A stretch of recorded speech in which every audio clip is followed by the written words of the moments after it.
వైఎస్ఆర్సీపీ ప్రభుత్వ హయాంలో ఆంధ్రప్రదేశ్లో పోలీస్ వ్యవస్థ సమర్థ పనితీరుకు జాతీయ స్థాయిలో మరోసారి ప్రశంసలు దక్కాయి. పోలీసుల పనితీరు, న్యాయ సహాయం, జైళ్ల పరిస్థితికి సంబంధించి మొత్తం 102 అంశాల ప్రాతిపదికన నివేదికను విడుదల చేసింది.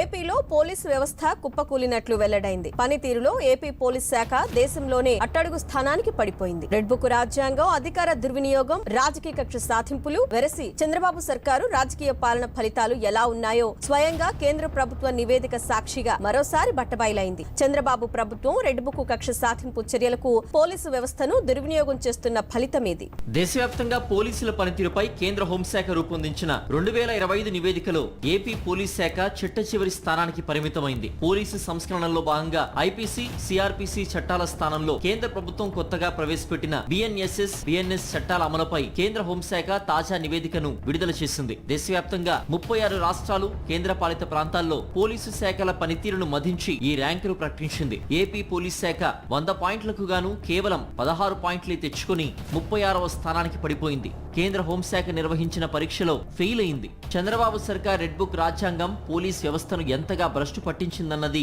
ఈ నివేదిక స్పష్టం చేస్తోంది. బాబు సర్కార్ రాజకీయ కుట్రలకు పోలీసు అధికారులు కొమ్ము కాస్తూ ఉండడంతో ఏపీ పోలీసు శాఖ పరువు బజారున పడిందని పోలీసు వర్గాలే వ్యాఖ్యానిస్తున్నాయి.